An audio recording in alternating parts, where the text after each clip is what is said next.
You're welcome. Thank you. So just hold on a second. You'll see the numbers. Yep.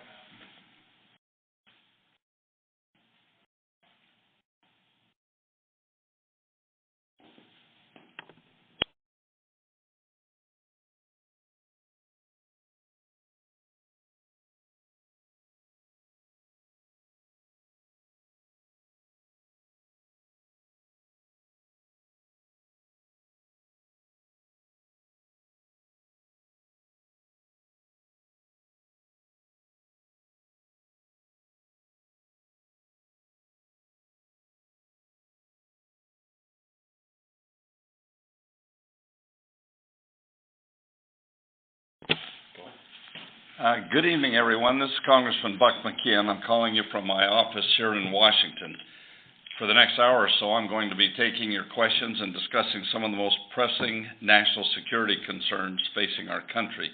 I'll do my best to answer as many of your questions as possible tonight. If I'm unable to get to your question, please stay on the line at the end of the call. You can leave me a voicemail, which I will reply to promptly.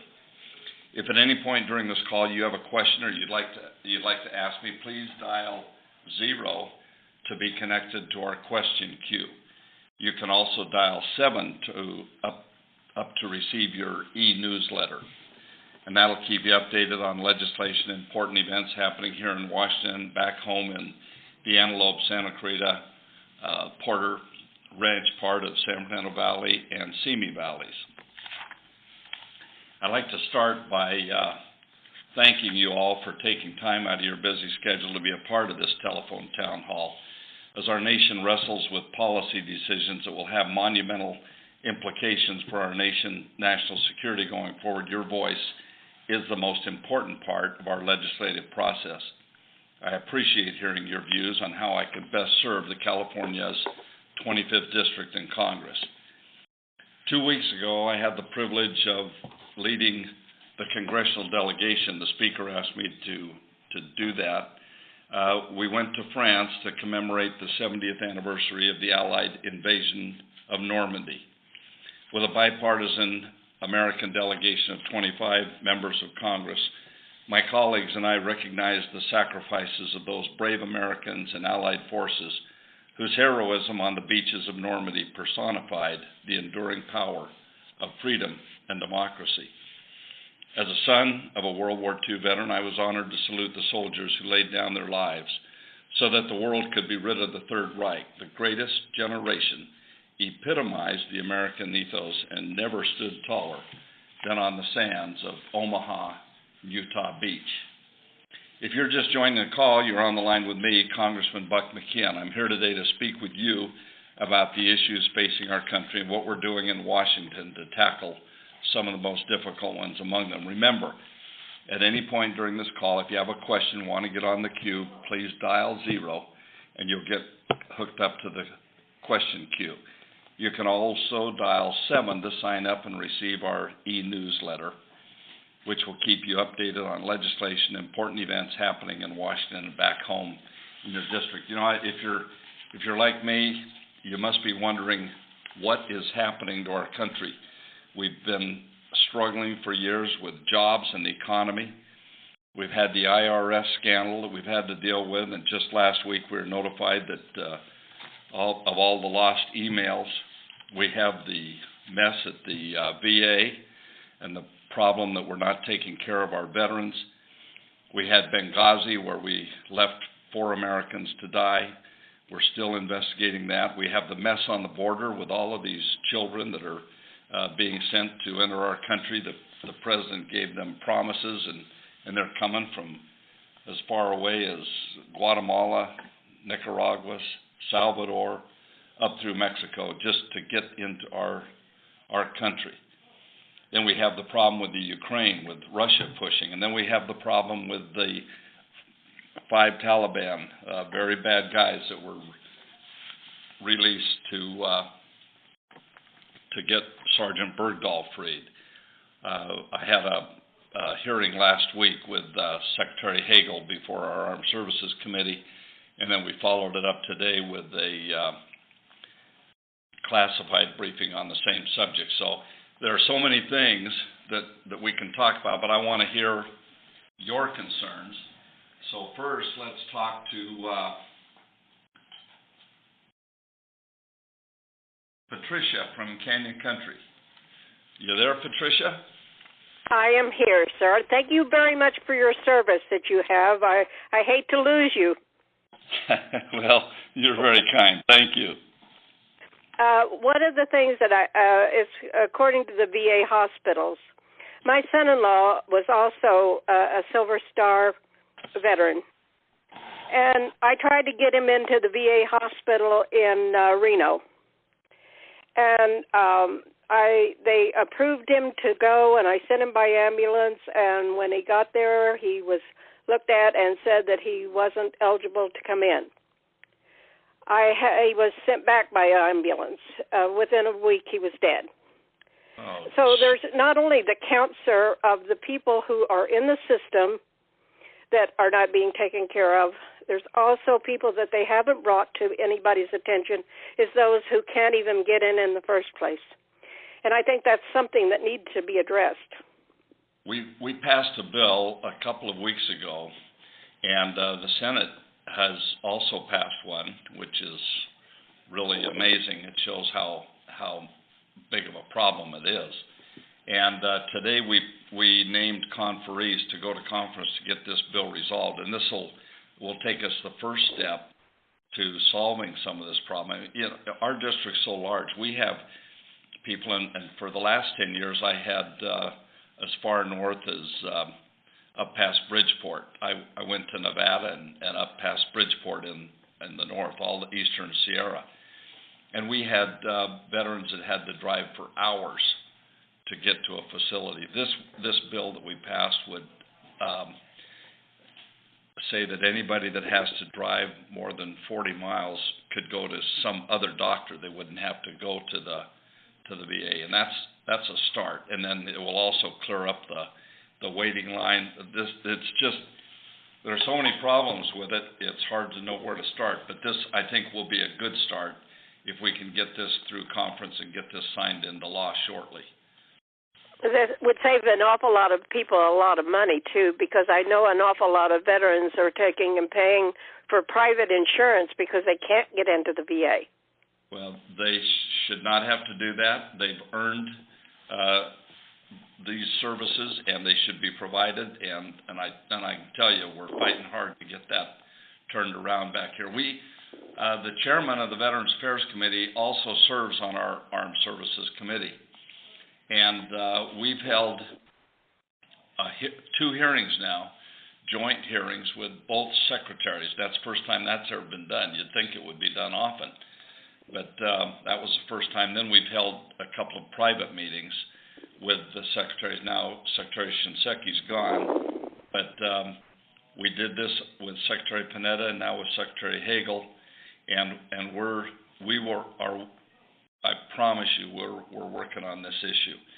And I appreciate that, because I also have a grandson that spent two tours in Afghanistan, and they come back with some of the, mind-altering problems that's not physical, but it's mental. I know that is serious. I have my granddaughter's husband came back from Afghanistan in December. In fact, he got back the day before their baby was born, our first great-grandchild. So I was happy. Congratulations. To see him. Well, hey, thank you. Tell your son thank you for me for your grandson. Thank you for me I for will. his service.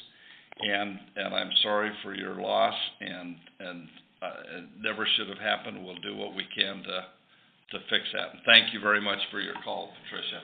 Thank you.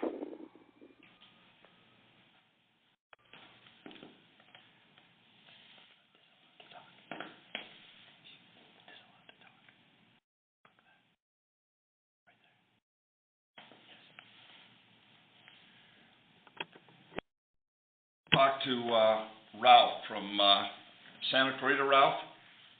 Yes, I am. Are you there? Yes, I am. Okay, Ralph, what can we do for you? I've been in the valley here since '75, and I wanted Just to a talk newcomer, huh? Yeah, but I wanted to talk to you about the gun control. They keep wanting to take the guns away from people that want to defend themselves in their house, and they don't go after the people that are criminals. And that's where we should be going to direct it, because if I call the sheriff's department, it's going to take at least 5 to 6 minutes to get to my house. And if they get to my, if someone's breaking into my house, I could be dead a long time before they get here. Yeah, I think you're probably being very optimistic, 5 minutes. Yes. Ralph, and, I'm, as you know, not running for office again, but Right. I've been here now for almost 22 years. I've always supported Second Amendment rights. I agree with you. You know, a lot of people make fun of the fact, hey, guns don't kill people, people kill people. Well, they do it with guns, they do it with knives, they do it with ropes, they do it with cars, a lot of different ways. And Second Amendment guarantees us the right to keep arms. So I think nobody's even talking about trying to take those rights away right now. So at least here in a federal law. So it wouldn't happen while we have the House. Okay? Okay, thank you. Thank you, Ralph. Thanks for calling.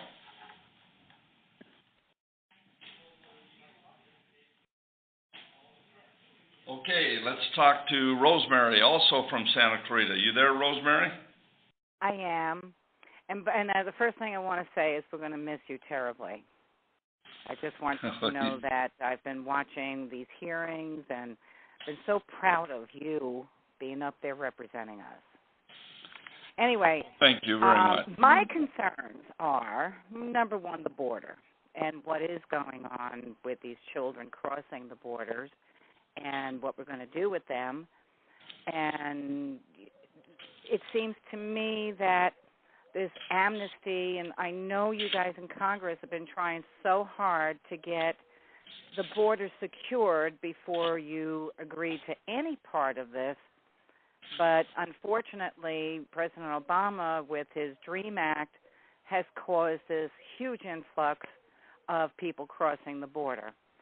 Yeah, what do you think caused all these children to come?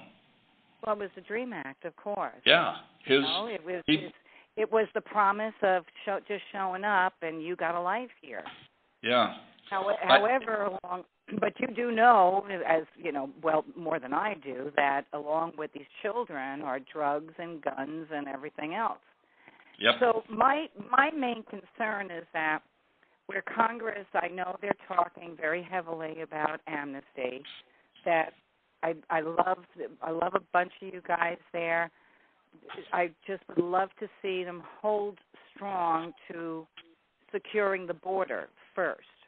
Let me just tell you, very timely, because as you know, our majority leader, Eric Cantor, lost his election last week, and so today we have two people running for that office, and we had a conference meeting where they both were able to speak and answer questions. And they were asked specifically the question, would you, because the majority leader is the one that brings bills to the floor. And they asked him if they would, either one of them, they wanted commitments from both of them, that they would not bring a bill to the floor that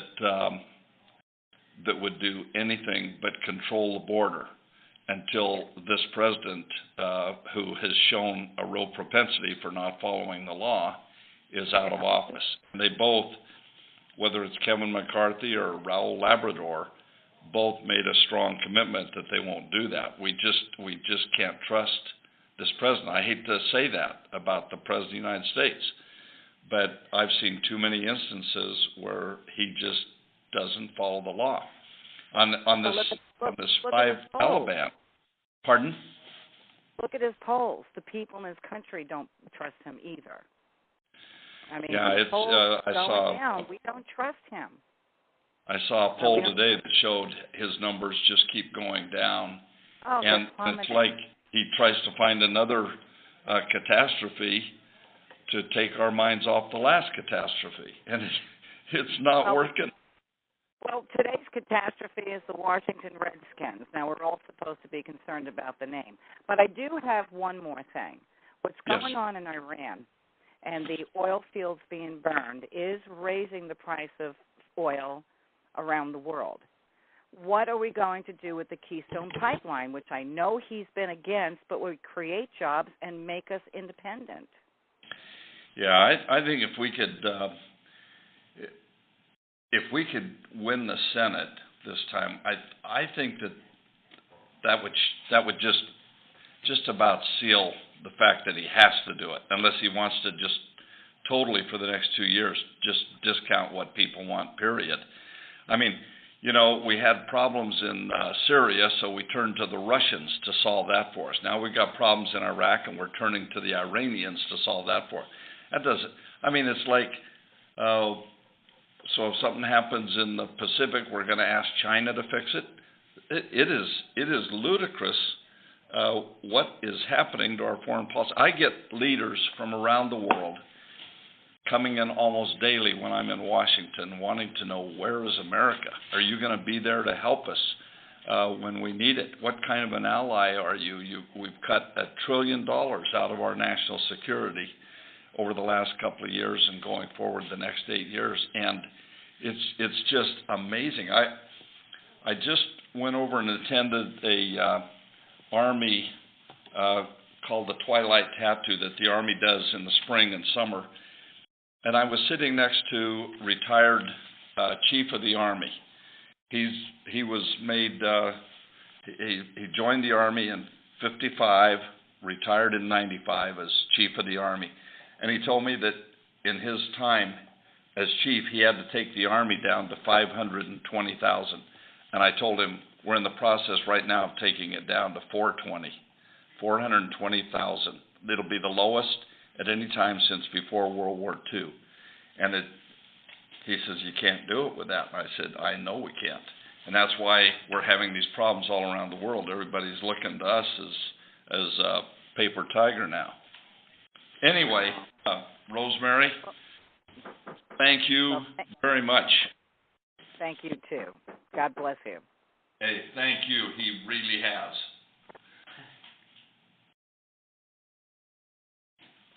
Let's talk to Joe now from Valencia. My question kind of piggybacks on President Obama's willingness to break the law and do it so blatantly in front of the American people. And what is Congress's plan to bring about the impeachment process? You know, I've been here now for 22 years, so I was here when we did the impeachment of President Clinton, and it's as long as they control the Senate, it's impossible, and people are pretty leery of impeachment. While they don't like the president's policies, they like the president. It's a kind of a paradox, and it seems to. While there are many people that are very concerned, others don't pay much attention to the law themselves, and they don't mind the flaunting of the law.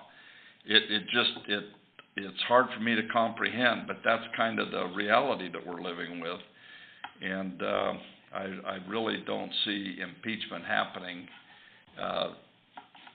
in the next couple of years with this president, unless he does something that we can really prove is beyond a shadow of a doubt. Then it's pretty hard to do that. Okay, Joe. I think all those missing emails. It is just points in right to the White House. Every one of these scandals points right back to the White House. They do. They do. It's kind of like Teflon, but we haven't. We brought about impeachment on Bill Clinton for having an affair, and we have a president who's breaking the law, and we can't do anything about that. That's amazing. It really is. But I'm just one of 435, and I'm just speaking from experience. I don't think it will happen. I want to be straight with you, Joe. Okay? Well, thank you very much for your time. I appreciate all the hard work you're doing for us. Hey, I appreciate those words. Thank you. Now let's talk to Roy from Newhall. Roy? Hi there. How you doing? I'm all right. How are you, sir? Great, thank you. Thank you for taking my call. I've been listening to all these other folks. I have the same concerns. I do believe in the last gentleman's request for impeachment. I wonder exactly why you haven't even brought that up in any recent events. There have been numerous, more than what we know, of his breaking of the constitutional laws of this country. Our forefathers are rolling over in their graves at what is transpiring in this country right now. Thomas Jefferson made comments as in, I don't fear the government as much as I fear the banking and financial industries. And that's where we are at. We've got the Treasury that is just printing off money. They're putting us into such a debacle that nobody will ever be able to get us out of it. I have two sons, one in the military, one in the Marine Corps, and I've raised them right. I've done all I could, but I fear for their future for this country. And it just tears me apart. I'm in search for another place to go. There is no more western frontier to go to be free of the government that we've created. I cannot believe this has happened. I cannot believe that this president is still in control. I cannot believe that all of you in Washington, House or Senate, can't get together and follow the pretense of what this country was built on. I've met you, sir, face to face in a meeting at our senior citizens house here in Newhall, and I know you're a man, but I don't know how the rest of the people in this House and Senate can put up with what is going on. As far as our border controls, China built a wall. Why have you not pushed to, instead of building pieces and parts of a fence that doesn't work, why don't we build something? If we can't keep them out just politically and legally, build something down there. It's not that big of a piece of land. The Chinese did it centuries ago with just manual labor. My God, that would create jobs for everybody between California, Arizona, New Mexico, and Texas. That would be one start. Let me just talk to that just a second, Roy. In my time in Congress, I've seen a lot of improvement. When I first went down there, the fence was a cable strung between poles. That was it. You could walk over it, you could walk under it, no problem. Then we built fence kind of like they used material National Guard that they use for temporary runway stuff. They set those up. I'm not hearing anything you're saying. The phone You're line not hearing me? Completely broken up on me. I can't hear anything you're talking about here. Are you on a cell phone? I'm on a landline. You're still breaking up, and I figure that's just a portion of everything else. You're covering up. Everybody's covering up. They don't want to recognize anybody that wants to speak out truthfully. Roy, listen to me, Roy. Now, can you hear me? I was trying to. Yes, I can now, but before, now I can. Yes. Okay. What I was trying to tell you, the things that have happened down on the border in my visits down there and the things that I've seen, we have made progress. That doesn't solve it. It's not complete. We passed laws to do it, and we haven't been able to finish that fence. But we have made progress. If you go down and look on the border now, you'll see from the ocean inland for many miles. We have a double fence. We have sound systems if people walk on them. Are you hearing me? Yes, sir. Okay. Yes, sir. And we have cameras and lights that show. I mean, you know, we have done some things. It's not enough, and we need to do more. And there's not a member of Congress, at least on our side of the aisle, that doesn't say the first thing we need to do is close the border. I think we get that. It's hard to get it done with this president and Harry Reid in the Senate, but we are working at it. We have passed all kinds of bills that are just sitting over in the Senate.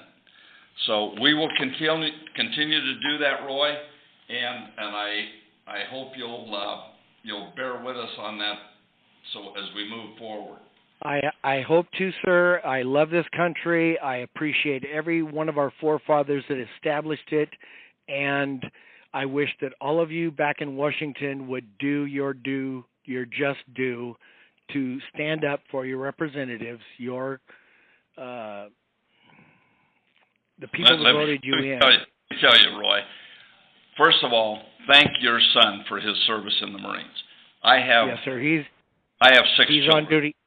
He's on duty right now. He's on duty right now, and he is a reservist. He's on his 2-week training in Oklahoma. He's undeployable, weirdly, because he has his wisdom teeth. He can't be deployed because he has to come back and have his wisdom teeth pulled. And frankly, with what's going on in Iraq, I'm telling him personally to leave your wisdom teeth in and don't go over there. Well, the president today told our leadership, he brought the Speaker and Pelosi and Reid and McConnell down to the White House and told them he doesn't need to come to Congress to do what he's going to do in Iraq. Impeach him. Impeach him. He has told all of the country, all of the world, that he will do whatever the damn well he pleases. We are not living under a democracy anymore. We are living under a monarchy. And he is Roy, just running away. Thank you very much. I sense your frustration. I feel it myself every single day. Now let's talk to Pat from Llano. Pat? Yeah, I'm up in Llano, out here in the high desert. Good afternoon, sir. I know where Llano is. Okay, Pat, what can we do for you? Like yourself, I'm a retired Army veteran. I'm a combat veteran of Vietnam. And the VA issues concern me tremendously. However, the border issues kind of take a little precedent on that. And I have a question. Why can't Congress use the retired military folks that are around that still retain federal powers of arrest under Title 10 as Border Patrol agents? That's an interesting idea, and we're writing it down right now, and I will check on that tomorrow. Like I say, I get lots of good ideas from my friends and constituents that I haven't heard that brought up out here. Let me see what I can do on that. You've probably got 100,000 to 200,000 retired military folks that would be happy to go down and do border duty, even on a 6-month basis, if you supplemented their retirement with GS-9 or 11 pay. You wouldn't have to pay the full amount, just the difference between the two. I got it. I think it's a good idea. I will pursue that. Okay, Pat? Okay, and the next thing, I've been very fortunate. I've had excellent service out of the VA down in Sepulveda and West LA. I had cataract surgery 2 years ago, and it was absolutely phenomenal. That's great. I have a long way to get there. However, it does take me 9 to 10 months to get an appointment. Wow. Did you hear me Once earlier? Once you get in, everything seems to be fine, but it's just getting in. Did you hear me earlier talk about a bill that we passed a while back, and today just named conferees because the Senate passed a bill, and we're going to work on getting that bill finalized, and that will start moving some of the things that we can get fixed in the VA?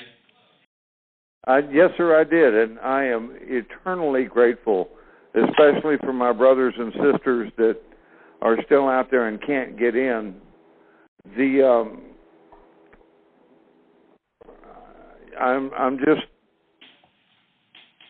I can't even think of the word. I'm just amazed, I think, at how this administration, Pelosi and Feinstein and all the rest of them, just kind of ignore what the people want. When are we gonna learn? You know, the Army. I hope between now and we have an election in November, and I'm hopeful that we can have enough change that we can really move forward on some of these things. Okay, Pat? Okay, one more thing. I got a lot of airlines, Pat. Go ahead. Okay, thank you, Congressman. Thank you, and thank you for your service. Let's talk to Michael in Valencia. Michael? Yes, Buck, how are you? I'm great. Yes, how are you? Can you hear me? Yes. Great, thank you. Thank you for having this. I'll make it real quick. With the midterm elections coming up, do you foresee, or is there any organization as far as like a similar contract with America as a unified plan for the conservatives, specifically energy independence, tax reform, and for me it'd be a flat tax reform, illegal immigration, and the budget and the military? Because what we don't see is a unified message. It's always something against the president, which the president deserves. But if we could have better public relations, better communications, I think it'd be better for everyone. You know, I've heard that before, Michael, and it came up today in our conference meeting. One of the suggestions was let's come up with 5 things that we could put out there, because we're working on a lot of different fronts. Most of my time now is spent, with the armed services, because I'm chairman of that committee, and it's the largest committee in Congress, and it requires a lot of time with all of the things that are happening around the world.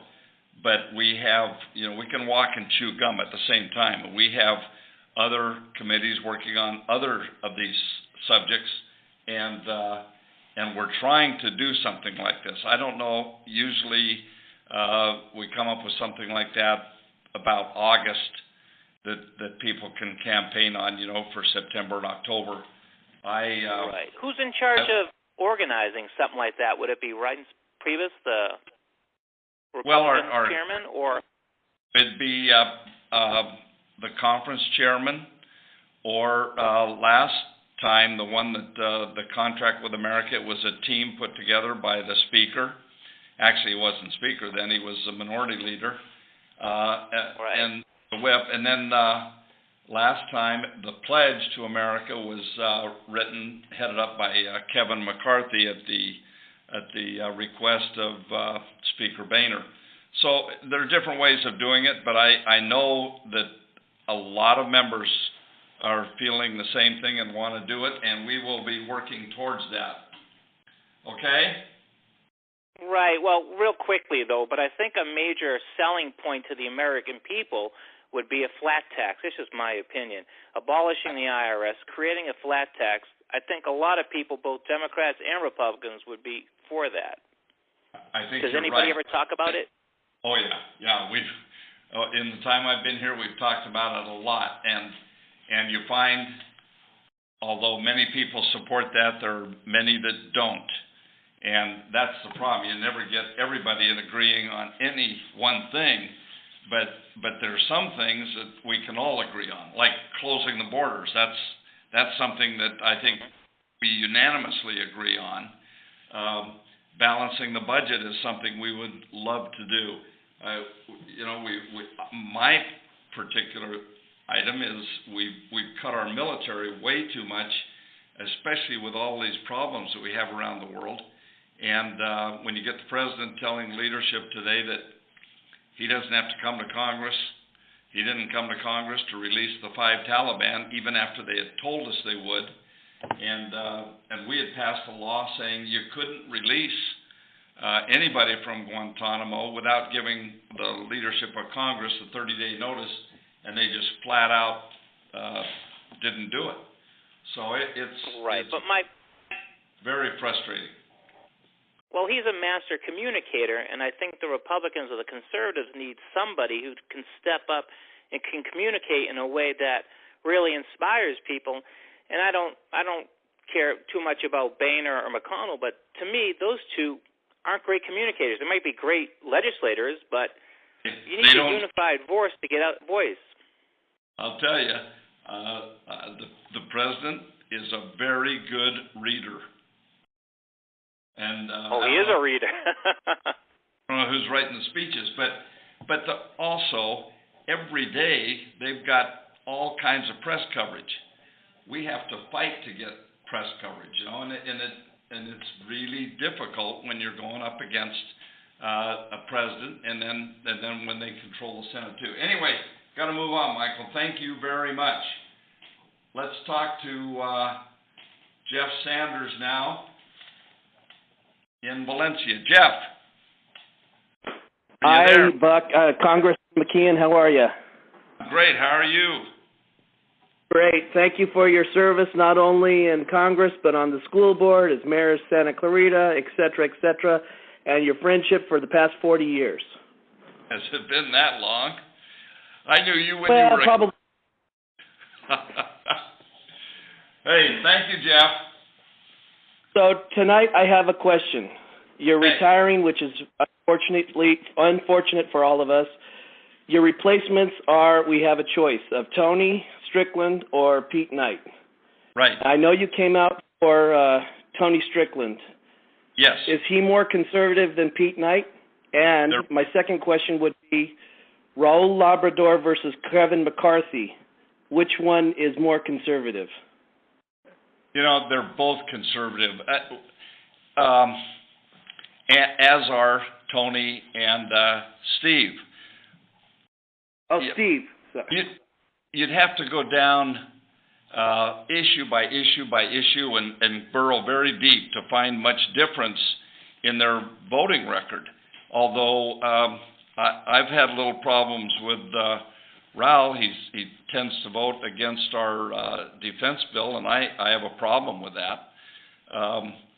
I think I believe in Reagan's conservatism, where you have strong national defense, strong on social issues, and strong on financial accountability and fiscal responsibility. I think that's the three-legged stool of conservatism that I would support. And I know what it takes to get things done in Congress. I know that there are congressmen that can get elected and come back here and just kind of disappear. They don't provide leadership. Very few become chairman of committees. I've been a chairman of 2 full committees now, and that's pretty rare. I think Tony, the reason I support him, I think he's that kind of a worker, and I think would be that kind of a leader. And I think that's what we need. Okay, Thank Jeff? you, Buck. We love you. See ya. Best to your wife. Thank you. Okay, now let's talk to Tom Davis in Palmdale. You there, Tom? Yes. First, I would like to say that I'm a Democrat that supports you, and my wife and I have supported you since we first moved out to Palmdale in 2001. Well, thank you. We appreciate all the work you've done for the people, of your district or our district, But my complaint is not really with you, because I think you're a fair person. But my complaint is with a lot of your cohorts. They have done everything, in my opinion, to put blocks. I mean, if the president comes out and says, it's a beautiful day and the sky is blue, they're going to say it's stormy and it's dark as night. And they will not give the man. I get it. And that's true whether you agree with Obama or not. That's been the policy for the last 6 years, and will be for the next 2. They don't want to see him succeed for whatever reasons. But the thing is a lot of the stuff that he gets blamed for I'm a former history professor, and a lot of stuff goes back years and years, and if you start looking where it goes, it crosses on both sides of the aisle many times. But let me just tell you, there are jerks on both sides, and there are great people on both sides. Oh yes, but I look at people like ISIS and Cruz, and Paul, and they're a disgrace. They really are a disgrace. ISIS, I watched on CNN. The guy may be a nice guy. I have no idea one way or the other. But Tom, the way he runs, yes. There are Democrats that fit that same mode. So it's not. Yeah, I've served now with President Clinton, President Bush, and President Obama, and they have strong points and weak points. Yeah. But I am very frustrated personally with President Obama because I can understand that. But it's like the thing is that just to give you example is that as you well know, and you've done it in the past. I think every year you have to renew it. You take an oath to support and defend the Constitution of the United States of America, just as everyone else does, right? You bet. Yes, and the thing is that as a historian, I hear these people talk about the borders, and those are real issues. But right. One thing that they never talk about, and they haven't talked about since the Rodino Bill back in the 80s or early 90s, when he tried to close down stuff. There was in 1849, the Treaty of Guadalupe Hidalgo, which ended the Mexican-American War and gave to the United States all of the Southwest.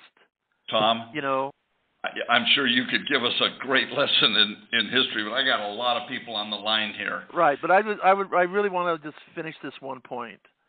Is that an international treaty gave for perpetuity free access across the borders between Mexico and the United States with a dual citizenship.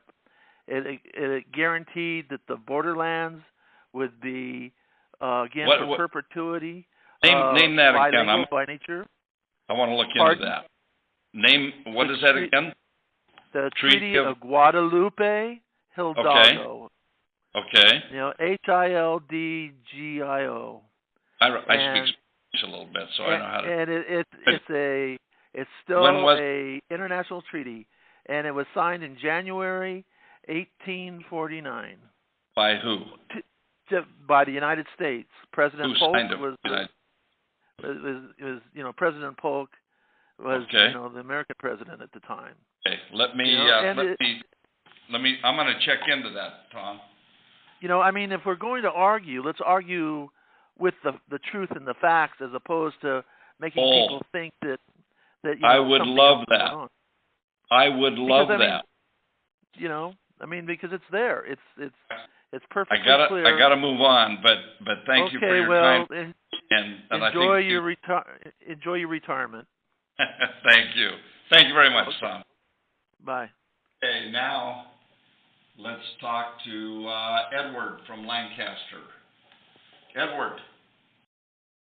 First of all, congratulations on your upcoming retirement, and I hope you have a long and pleasant retirement. And I, too, am somewhat of an historian, and it's frustrating to me because we cannot seem to learn from our mistakes.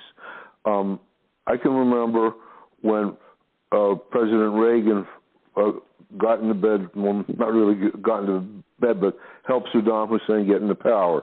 And this created a balance of power in the Middle East between Iraq and Iran. Okay, when we destroyed Iraq, because of when we destroyed Iraq, we ended the balance of power in the Middle East.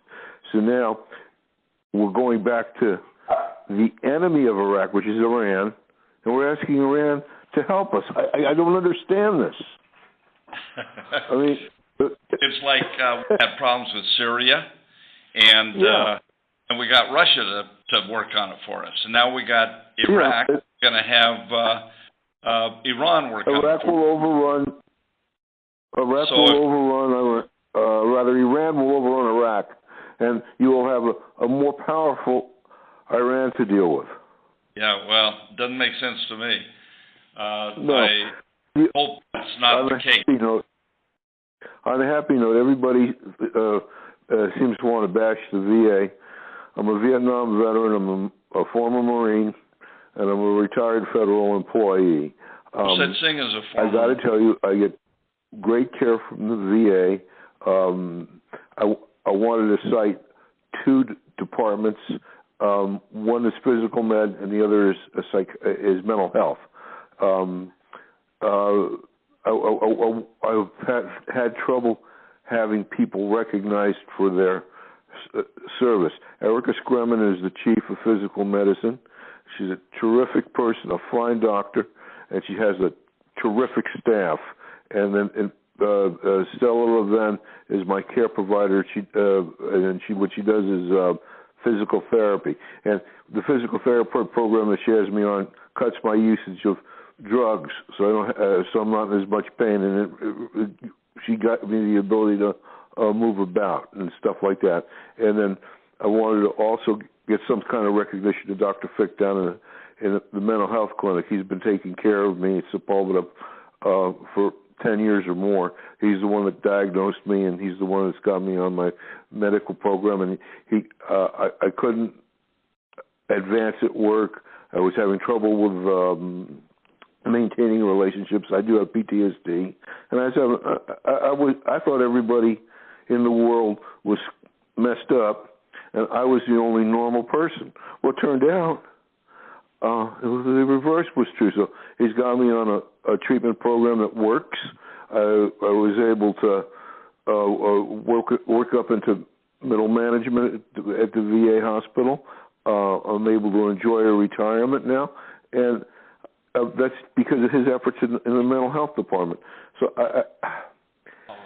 I think the juice is justified by the squeeze, and in the case of the VA and the quality of the care, I think it's very good. And I think they're almost like unsung heroes or heroines, if you will.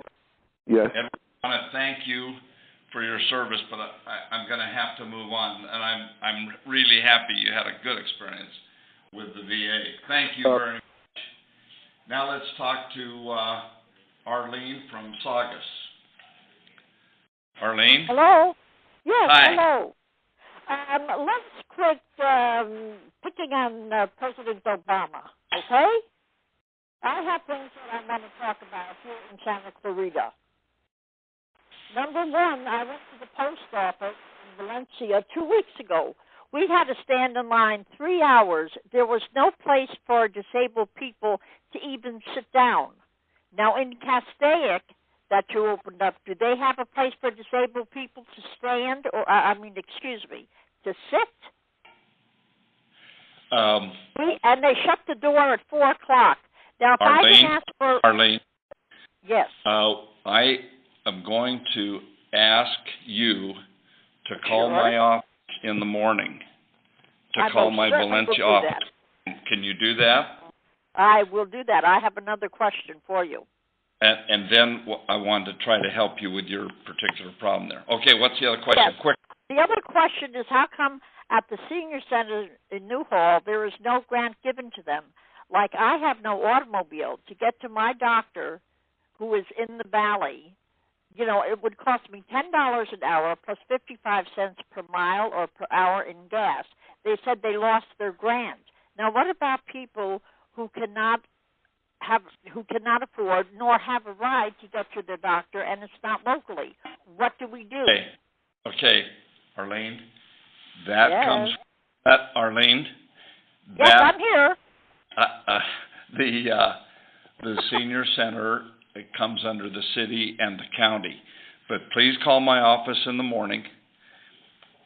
It's 254. All right, I most certainly will do that if you would quit picking on President Obama. Okay. Well, if he would quit doing if he quits doing some of the things he does, I'll keep picking on him. But when he breaks the law, I have to mention it. I don't hear a word you're saying because you're talking about President Obama, and so is everybody else. Now, my third and final question, and I talk real quick. I have two grandchildren. Yes? Thank you for your call, and call my office in the morning, and they'll help you with those problems.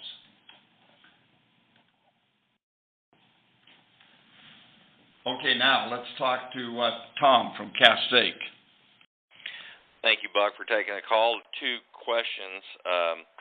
First of all, what are your plans after you leave office? Are you just going to sit by the river and fish, or do you plan to, put your hands to the toil at least part way? And if you do, what's that plan going to look like? I'm so busy. I have not really had time to think about what I'm going to do. I'm hopeful in the next few months I can find some time to think about it, but I'm not in tune with what I'm doing yet. However, what I have said is I'm leaving Congress. I'm not leaving the fight. I continue to fight on behalf of our national security. We started a forum at the Reagan Library last year, a Peace Through Strength, following Reagan's platform. And we brought out the last three secretaries of defense. We had the chairman of the Joint Chiefs came to give the keynote address. We had many of our top military leaders. We had senators, congressmen. We had people from the defense industry. And we had some great panels all day on that Saturday. And it was a great event, and people just said it was the best thing they'd ever seen there. And we are going to follow it up with another one this year, November 15th, at the Reagan Library again. And I'm hopeful that that will continue every year. So that's one thing I know I will be working on. Thank you for your service there. We need to bring up young people and to provide them an education and a bit of history. So we will. I thank you for keeping your name in the hat and for at least coordinating. It's well worth the effort. Secondly, there is another. When you mention young people, I have talked to College of the Canyons, and they have indicated that they're interested in my papers and the things that I have here. And I'm hopeful that we will be able to set up like my office is here in Washington, that we could use as a teaching mechanism there, bring people in, teach them about public service, teach them, there's lots of ways to serve. Congress is one of them, school board's one, PTA is one, Rotary. There's all kinds of ways to serve the community. And I hope to be involved in doing something like that too. The worthwhile goal, Buck. Thank you. My second comment is there have been numerous people who have complained about the lawlessness of this president. It's unbelievable. I almost can't watch the news, and I hear it reflected in the voices of those here that keep abreast and have some idea about what a law-abiding country ought to look like. What are we going to do once the tide has turned? These guys will not be in power forever.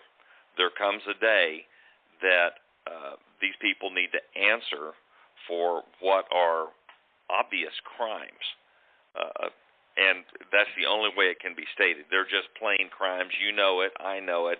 And we have Eric Holder providing cover for the crooks in this administration, if it's Lois Lerner and her ilk from the IRS, or whether it's President Obama overriding Congress, breaking the law and I'm not going to go through the litany. It's too much to listen to. But what's the plan in our party to address these crooks and bring them to justice, or we're going to have Nixon running the show? Yeah, we don't want that either. The particular thing that I've been working on with the investigation that we're involved in right now on the 5 Taliban released for Sergeant Bergdahl.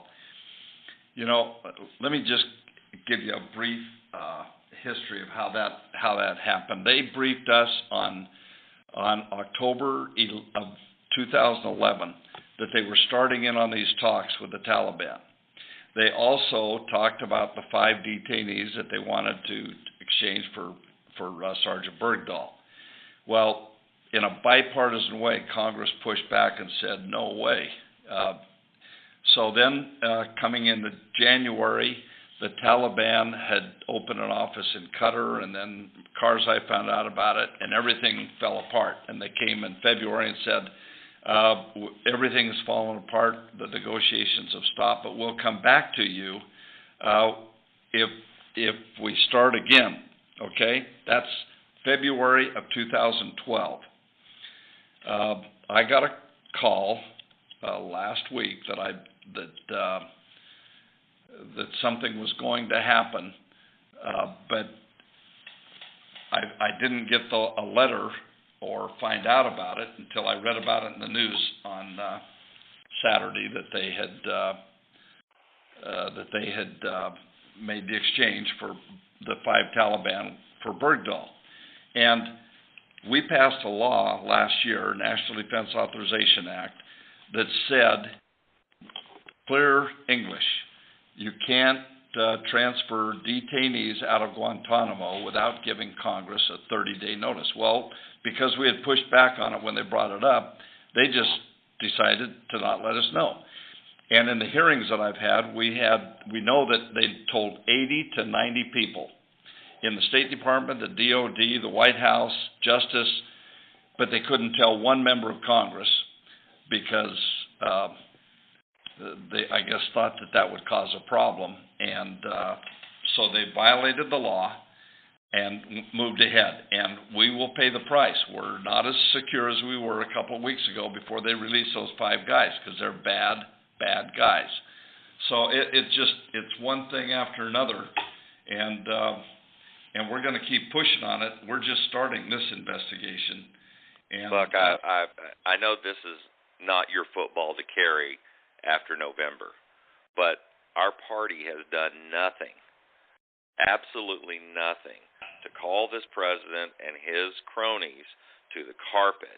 And it is every day there is some new evidence that this president, who's supposedly a professor that taught constitutional law, he breaks it willy-nilly. It's like a white lie. It doesn't count if I don't get caught. That's just ridiculous. If I'm speeding on the freeway going 90, I'm going to get pulled over and given a ticket. If I'm fighting with somebody and starting to wail on somebody, I'm going to jail. But I can have the ability, the wherewithal to make a donation as a conservative, and the people that I want to support are told they can't participate in this government, that their voices won't be heard, that they won't be given a classification that would allow them to come together. And now we find out that they've tried to have people in these organizations put in jail seeking criminal What is this you're talking for their about? actions. Who? Well, I saw this. Jay Sekulow showed an email from the IRS that to our Justice Department saying we'd like to see if there's criminal charges that can be brought against people in the Tea Party or people that spoke out against Obama. Oh yeah, but we're looking into that. And this latest issue, of losing those emails, those can be found. And we're looking into that, and we're going to not let that thing go because It's criminal activity. If I said I don't know anything about it, there can't be. If I get to hold the evidence and make it disappear, how can we actually have the rule of law in this country? It's absolutely ridiculous.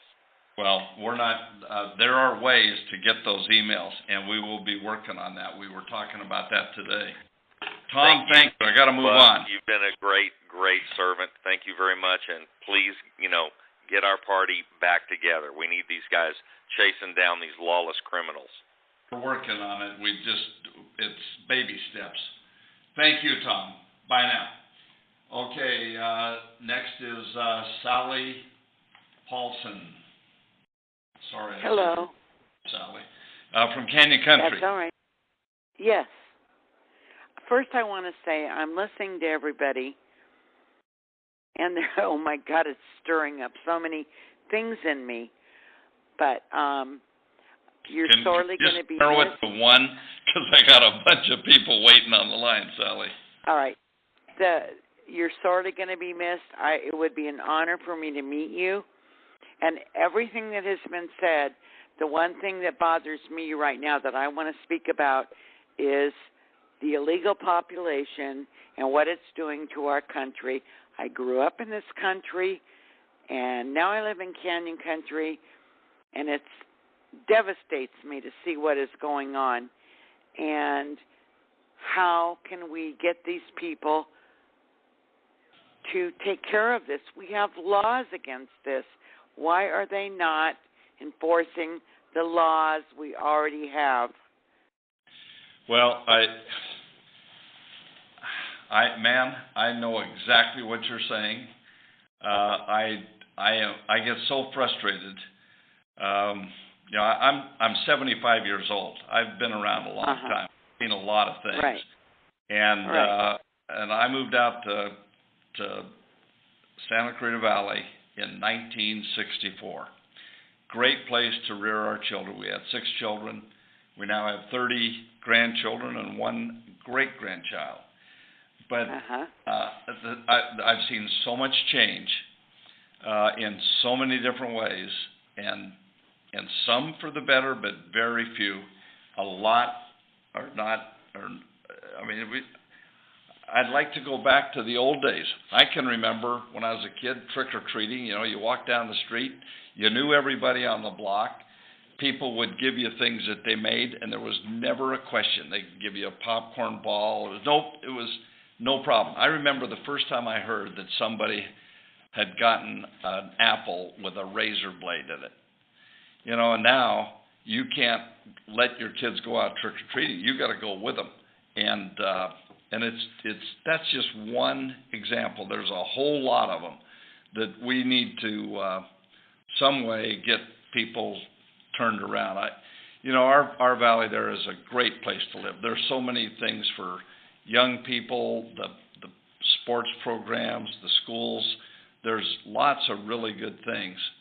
But if we don't watch it, we could lose it. I think we have lost it already. I honestly think we have lost it already. Pardon me? We can't give up, Sally. We gotta. I won't. I will not give up. I refuse to learn Spanish. This is America. We speak English. I'm not a prejudiced person. I have Hispanic neighbors that I'm friendly with, but I cannot believe what is happening, and I cannot believe that our government will not enforce the laws that are already in effect that would take care of a large amount of the problem, in my belief. Well, I'll tell you, if the people lead, the leaders will follow. It's just that's the way it is, and when people get as fed up as I think they are, it's going to come to a head, and we're going to have to fix this. So keep it up. I feel there's going to be an all-out civil war over this pretty soon. I don't know. It's just my feeling. But, who do we trust? Who do we trust in Congress, in our government? Who do we trust? They all say one thing and they do another. So it's really hard for me, and I am a Republican. Pardon me? They don't all. I know there's Yeah. some that, but they don't all. There's some really. I know. good people, really trying, but it's. I've known husbands and wives that have disagreed over things once or twice, and right. And so it's people here are sent to represent people, and most of them, by far most of them, are doing what they think is what people sent them here to do. But it's difficult because everybody has different ideas and different ways of things they want to accomplish. So anyway, Sally, I gotta move on. I have one last thing to say. Quick. I have one last thing to say. Through all of my years of voting and all of my years of being a Republican and everything, I have never once been asked for my opinion by anybody running for office. So I don't feel they represent me. I'm not saying you, because I think you have done a fantastic job and you're going to be sorely missed. But you are very kind. Overall. And people should ask your opinion, because if we don't hear from people, we can't solve these problems in a vacuum. Thank you, Sally. Thank you. Okay, as you notice, we're a little over the time, but I found out we could keep going for a while longer, so let's talk to Yolanda from Lancaster. Yolanda? Hi, thank you for taking my call. You bet. Like a few of the others prior to me, I am a Democrat, and I live in Lancaster. And I've been listening to all of the other things, the impeachment and all that, but that's not my question. I don't think he's done anything wrong. I want to know, what is Congress going to do about infrastructure? I am so sick of having to replace tires and to getting my car fixed from bad roads and trucks tearing up the road. I travel the 14 daily, and it's a mess.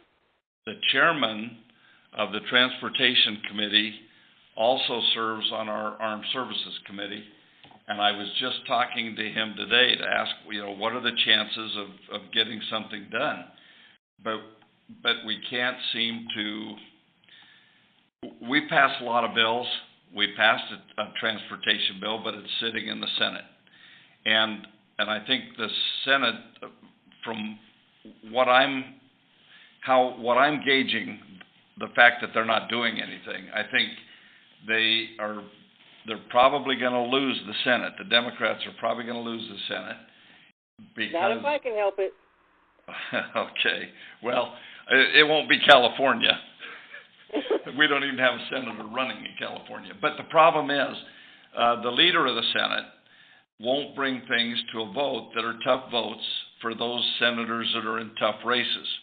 But it's the same probably not going to get for something. The House, because Boehner won't bring anything to the floor that. No. Hey, wait a minute. Wait a minute. We got to deal with the facts. We've already passed the transportation bill out of the House. Passed the House version, right? Well, yeah, that's what we do in the House. We pass the House version, and then we hope, and then the Senate is supposed to pass a Senate version, and then we have a conference, and we have the minds, and you make another version. That's right, and that's the final version, and then that becomes law. But if the Senate doesn't pass one, then we can't have a conference, and we can't get a bill done. So you can't blame that on the House. I'm asking, has there been a meeting of the minds, or is it just the same bill being pushed back and forth? No. Because everything I hear is just the same things being pushed back and forth. No. We're talking about transportation. The House passed a bill. The Senate has not passed a bill. So we can't go to conference, and we can't get a bill done. That's fact. Okay? Uh-huh. Thank you, Yolanda. Thank you for your... Now, let's talk to Vincent from Acton. Vincent? Yes, Mr. McKeon.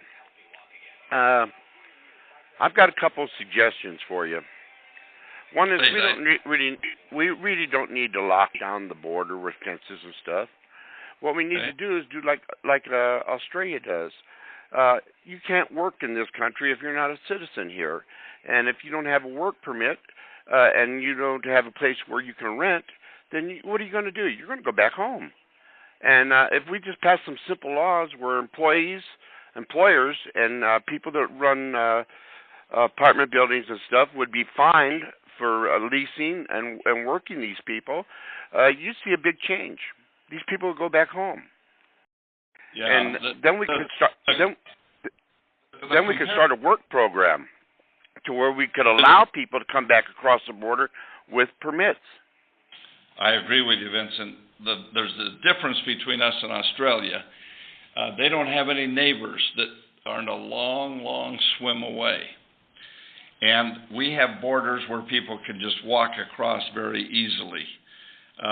They live right on the border. So that comparison just doesn't quite fly. But as far as what you're saying, we've tried that. We passed E-Verify, but we haven't been able to get the teeth in it that are necessary. Because you can't, if you go into an employer to apply for a job, there's hardly anything they can ask you. You know, correct. And that's by law. And so some of those laws need to be changed. So, and until we can do that, and we've got people that fight that, they say, well, no, you're prejudiced, or you're discriminating, or you're a racist. You know, it's hard to get anything done. That's like what I was talking to Yolanda about. We've passed lots of bills in the House, and they sit there in the Senate. And no, I know.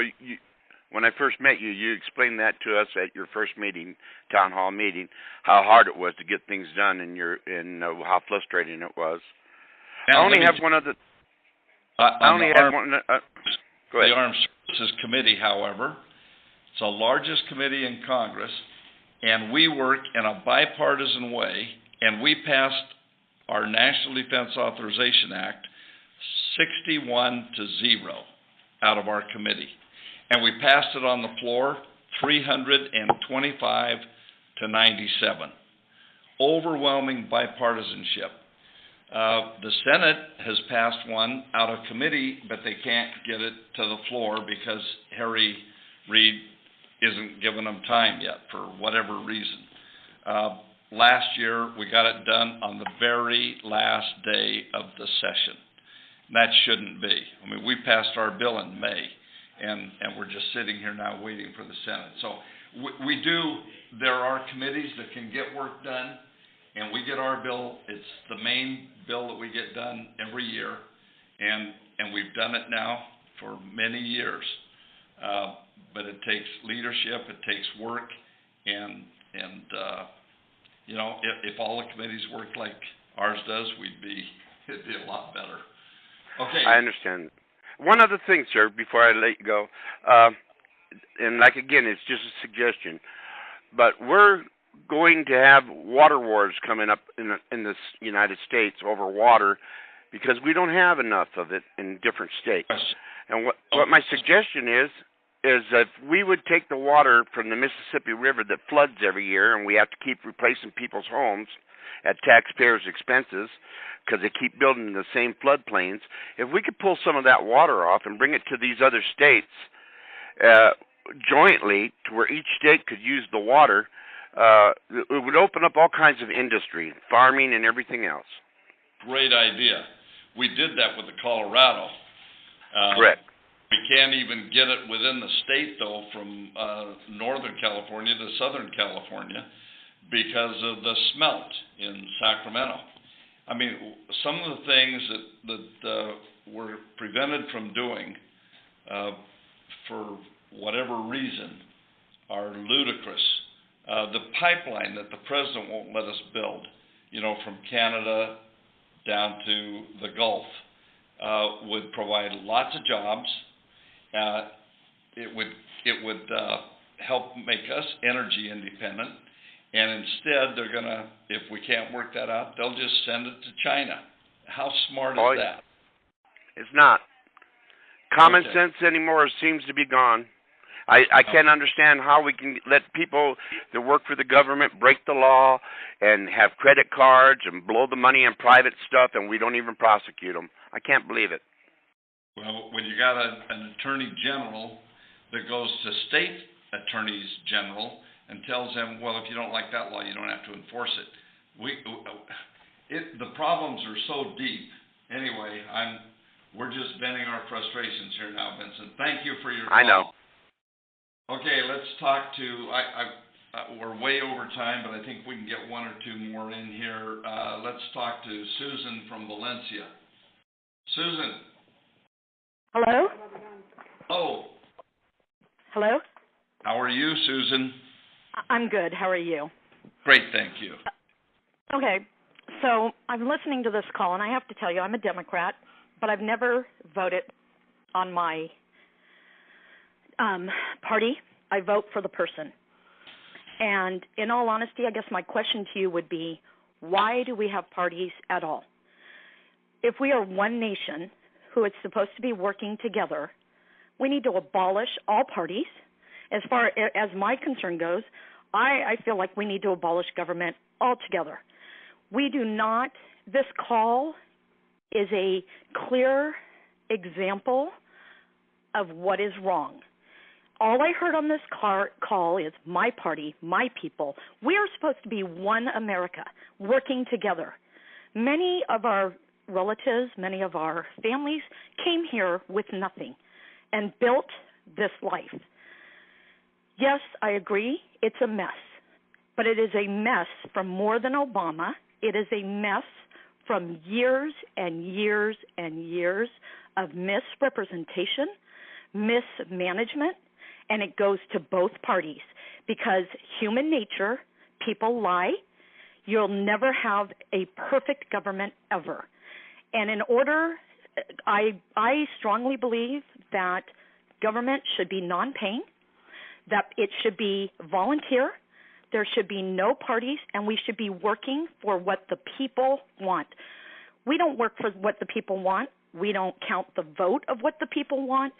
More and more young people refuse to vote because the whole image is so tarnished, it doesn't even stand or have value anymore. I have great concern with gun control. It's not an issue of bearing arms. It's an issue of giving guns to people who never, ever should have had them, ever. Okay, Susan, thank you for your call. Now let's talk to Nicole from Little Rock. Nicole? Nicole? Are you there, Nicole? Oh, hold on. Yes, I'm here. Can I help you? Hi. Hi. I'm so sorry. Thank you for taking my call. Hey, Nicole, you are the last question. But let me hold on just a second. I got to say something. Unfortunately, folks, we've run out of time. As you know, here, Nicole is going to be our last call. We went over a half hour. I hope it doesn't cost us any more money. Let me tell you, I want to thank you all for staying on the call. There are many of you still on there, many of you still in the line. But what I'd like to do is thank you. Remember, your voice is very important. It's important for me to hear from you. Before I sign off, I'd like to thank you all for the opportunity that I've had of serving as your representative here in Congress. To old and new constituents, longtime supporters, those on the other side of the aisle who may disagree with me from time to time or all the time, the last 22 years have been among the most rewarding of my life. What a remarkable country this truly is, where a young boy from humble beginnings can aspire to serve his community on the school board, city council, as mayor, and ultimately as committee chairman in the United States House of Representatives. Been blessed with a loving family, a strong faith, supportive community, all of which allowed me best to serve you as your congressman. I look forward to a strong finish in the coming months. I'll do my utmost to improve the lives of our troops, our veterans, and all of you constituents throughout California's 25th District. Now, as a final matter of housekeeping, anyone who's been unable to have their question answered tonight should remain on the line so that they can leave a voicemail message. I'll be certain to get back to you shortly. Please leave your name, postal address, email address, and a message after the tone. You can also contact my office in Valencia by calling 661-254-2111 or by visiting my website at www.mckeon.house.gov. It's been a pleasure to speak to all of you. Now let me answer Nicole. Nicole. Hi, thank you again. This won't take very long. I do live here in LA County, and I was sort of concerned with regarding the transportation bill. How is it that we haven't in Congress put together some sort of like transportation pot or fund to take care of all of this stuff for the state of California? Oh, we do. Well, we do have a fund. There's a national fund. It's paid for out of our gas taxes. And the problem that we're having right now is we've spent more, or we're coming right up to where we'll hit our cap, and we can't spend any more. So I know there are some that want to raise taxes. There are some that want to move the bill forward, pay for it in a different way. I am not for tax increases, so I really don't want to see the tax go up when we're paying over $4 a gallon for gas right now. That wouldn't make sense, because I mean it's sort of like, I just look at it for infrastructure also. Like, you know, all of our roads are collapsing. We have water mains breaking. Do you know what I'm saying? It seems sure. like our infrastructure isn't I drive very on good. the same road. Yeah. and, yes, and you do. And I today they're probably even worse here in Virginia and Washington D.C. than they are in Santa Clarita or at home. So, but they're bad there too. I drive a lot. You know, I fly back and forth about every week, and driving on the freeway from the airport out to Santa Clarita, it's an experience. But yes. I agree, it's a real problem. I can tell you we're working on it, but there are different solutions, and not everybody's in agreement. And we have to, at least in the House, get 218 votes, and then in the Senate you need about 60 before you can even get it to the floor to discuss. So it's a serious problem, Nicole. I understand it. I'll keep working on it. Again, thank you all for being so attentive tonight and being a part of this. It's been great.